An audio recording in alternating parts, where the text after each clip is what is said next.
That's what how I try to leave it, you know, so that you don't need to change the dressing. I mean, it's time efficient. Oops, that stuff comes off with, Oh, yeah, with hand stuff. I'm not worried. I've gotten it all over me. Because it's time efficient, and then of course it's good for the pick because it's not being opened and shut. So that's what we try to do, and you know, as we've been trained more, they've made it so, you know,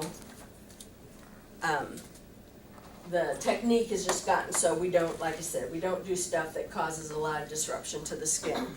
But when you go do the dressing, and this is another thing we see a lot of times, the stat block, this white piece has to come off, and the bio patch has to come off. They're good for one dressing change. So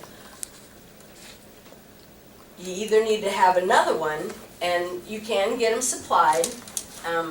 Bard will supply them. And I don't think Bard does the supply, but they come in some kits. Some of the Sorbaview kits have them, I've noticed. And then you can get them singly so that you can change the stat lock. I usually, if I'm going to get ready to go do a dressing change, you're going to need 2 new caps for the ends, a stat lock. If you have bio patches, you need a new bio patch. And a lot of places don't, and that's okay. I don't really even know if it's considered that. I haven't been told whether bio patches, they've done a study that showed bio patches were way more effective than not using of bio patches. That was trouble. In caps here.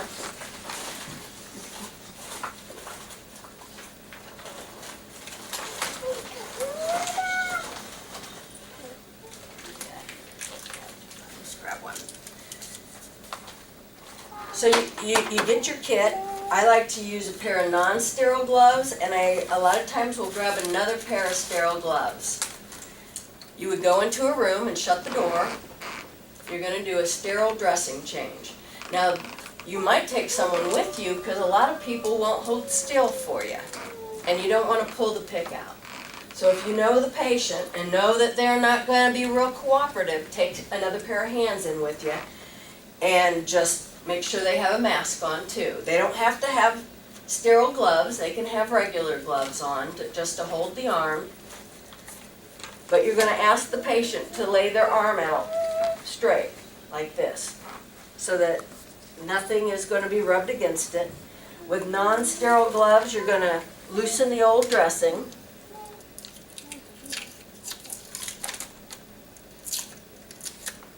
And then you want to pull. Can you that bag? Yes, definitely.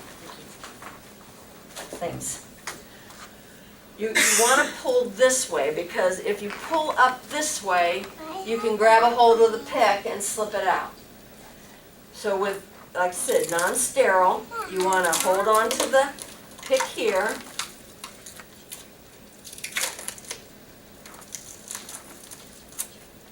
And pull the old dressing off.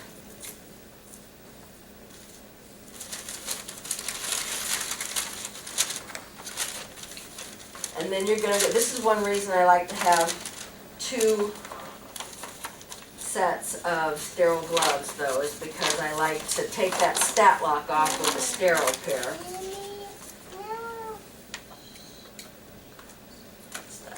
And most of these kits have 2 masks in them in case you need to bring help.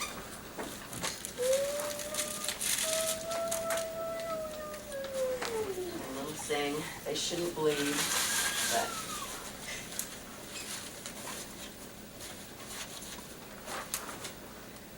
okay, so I got that out so I can have my 2 sterile gloves. I'm going to take 1 set of sterile gloves.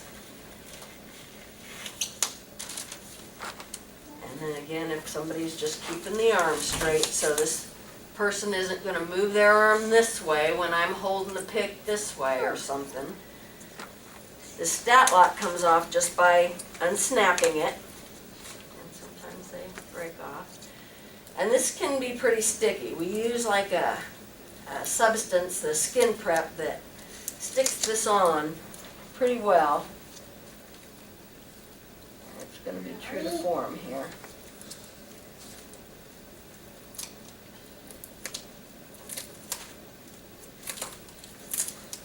And then again, worst case scenario is one time I went and a lady had had one on for 3 months because they kept changing the dressing around it, and I took her skin off with it. Oh, Yeah, well. Okay. And then these gloves you get rid of. I was going to throw another stat lock into here. Anything that you're going to use, you can change the caps at the end. Throw into your sterile field.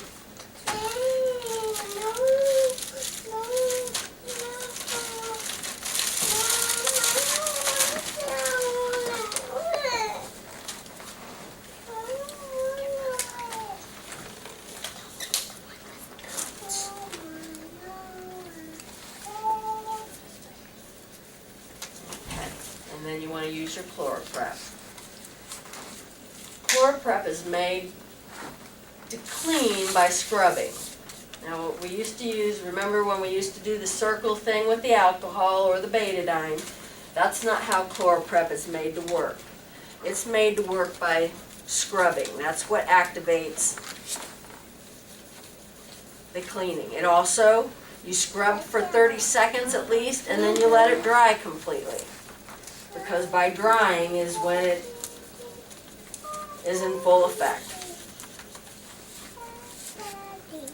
Okay, well, luckily. And you want to do your best, like I said, not to let any of it come out. If a centimeter comes out of a pick, it's probably fine, but, you know, I mean, we just want to keep that to a minimum. They're usually dropped in the SBC 4 or 5 centimeters. We try to get them low in the SBC, but depending on what went on during the insertion, this is being like real life, falling all over the place. And then you let that dry. And then as soon as I can, I want to get that prep back down. I'm going to use the skin prep. I'm not on this because it's already sticky enough. Don't wave over it. And like I said, you give it the 30 seconds to dry. Seems like forever, doesn't it? Once again, the stat lock, you gotta put the 2 little nodules in the wing there and snap it down. Gotta do that first, because if you do it, and if you take this off first and then try to snap it, it'll stick to your gloves. Put it down firmly. And then your dressing needs to completely cover the insertion site and the wing. So wherever the insertion site is, you want 1 inch or 2 below it, depending on the size of their arm. Sometimes this will cover, you know, go clear around their arm, with the knot being where the 2 come out. But once again, I've seen dressings that were just over the site with all this out, and I suppose, I don't know. To me, it's a high risk for infection. And so much of what I see, I never see in hospitals. It's just in a lot of the long-term care facilities. And then this is made to kind of go underneath here and make a little, kind of like a little lock piece on it. Okay, and then it needs to be signed and dated, of course. I've seen PICC lines last for like 10 months, almost a year. And it's all because of the care of them. I mean, that's the only thing that maintains one, is if they're cared for well. The one man I saw, might have come here to replace it. His daughter had taken care of it, you know, so she was on it. The cap pieces too then need to be taken off, and then you can just, like I said, at the end of it, these don't have caps, and I don't seem to have many in the bag at the time, but you want to clean the end of these real well, of course with your gloves on.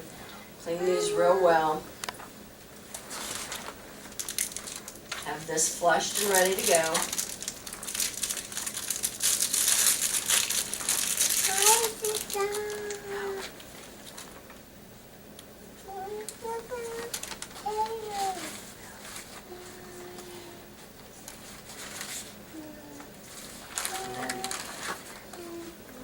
flush it. And every time you flush, use your pause, so that's the wrong one.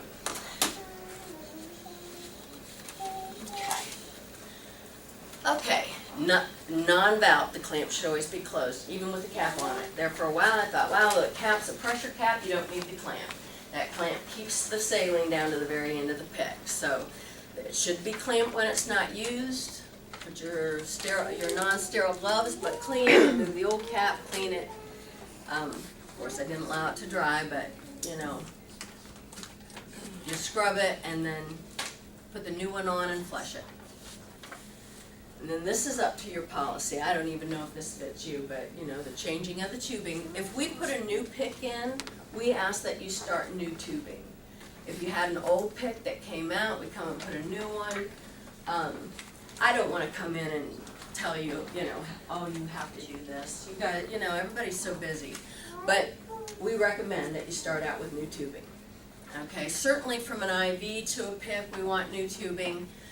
Then your TPN tubing, whatever your hospital calls for, says every 24 hours, and then lipid tubing. And then of course you date it. Now, do you guys use your picks to draw blood? I mean, it's a pretty simple process.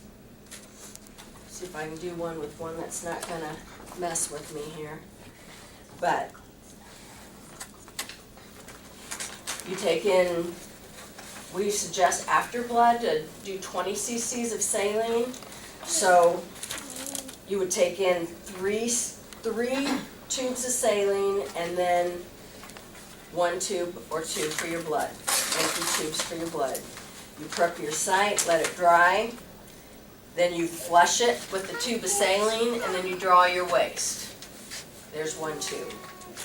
Then you get your blood specimen, draw back 10, 12 cc's, whatever, and then we ask that you flush it with 20 cc's. We want to clear the blood out of the tube. Use your push, pause, flush to get that all cleared out, and it should be ready to use again. Once again, I've gone into rooms where people were in tears from being stuck with needles.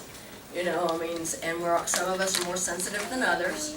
You know, I don't usually mind a blood draw, but I have had to be stuck 10 and 15 times to get one. And some people do, they get pretty near hysterical. So if these can work for them, it just helps them feel less violated. Okay, so this is, once again, just about drawing the blood and the 20 cc's of saline. Your 10 cc syringes, you can use 5 for other central lines. The 10 cc, once again, has to do with the pressure and the length of the pick. And then start your infusions.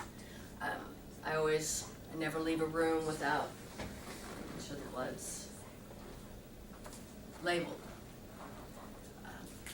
Too many blood, you know, if someone comes up and says they have to be drawn again, that's another thing that really upsets people.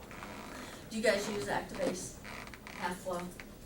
Have you had it before? Used it before? Okay. Just oncology, I mean, before it's just season. I don't think we have a standard order slot. We've used it though. Okay. I mean, Nobody else does. it kind of depends. I worked at St. Vincent in Indianapolis, and I know they did some when they needed to, but they probably had people for a longer period of time at times, because some of them were there for a couple months. Ma'am, I have a question. Oh yeah, I'm sorry. Can you use your Vacutainer on the, like to draw your blood or no? I